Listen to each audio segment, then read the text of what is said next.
Yeah ఇప్పుడు social మీడియాలో పిల్లల మీద కానీ సెలబ్రిటీల కానీ కామన్ మ్యాన్ మీద బాగా పర్సనల్ అటాక్ జరుగుతుంది కదా.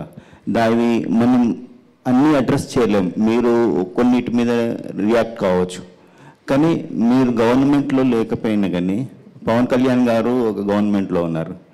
ఆయన మీరు ఏమైనా సలహాలు ఇచ్చి ఏదైనా కఠినంగా చట్టాలు తీసుకొచ్చే ఏమన్నా సలహాలు ఇస్తారా? మ్యాక్సిమం నేను I can just talk to and say that this what I'm facing అండి.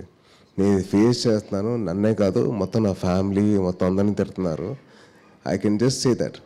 ఇప్పుడు చాలామంది ఫ్యాన్స్ ఉంటారు, వాళ్ళే వాళ్ళం, ఎందుకంటే వాళ్ళ ప్రేమతో చేస్తారో వాళ్ళ వేరే వాళ్ళ మీద కోపంతో చేస్తారో అని అర్థం కాదు. అంటే ఎవరో ఒకరు ఇన్స్టిగేట్ చేస్తారు, ఆ దాంతో ఇంక రెచ్చిపోయి ఇంకా అసలు మమ్మల్ని తిట్టేస్తూ ఉంటారు.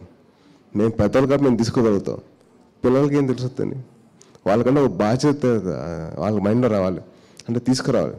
అందుకని చెప్పిన దాకా link their Instagram IDs or Facebook IDs or the Twitter IDs to Aadhaar card, to their parents Aadhaar card, something. వాళ్ళకంటే ఒక బాధ్యత వస్తుంది.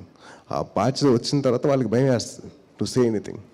ఇప్పుడు నా ఇన్స్టాగ్రామ్ ఓపెన్ చేస్తే బూతులు ఉంటాయి కమెంట్స్లో, బట్ ఆమె నా ఎల్డర్ కాబట్టి I can take it, but for a kid how can take it? ఇప్పుడు మీ కిడ్ ఉంటాడు, ఒక 16 ఏళ్ళకి ఉంటాయి, 15 ఏళ్ళు ఉంటాయి, లేకపోతే ఒక 12 ఏళ్ళు ఉంటాయి, ఆ అబ్బాయి ఏం తీసుకోగలుగుతాడు? ఆ బూతులు తీసుకోలేరు కదా. So if all they can link their ID to an Aadhaar card, to their Aadhaar card or to their parents Aadhaar card, they will be scared. ఆ భయం అనేది రావాలి, వాళ్ళకి తెప్పించాలి. యా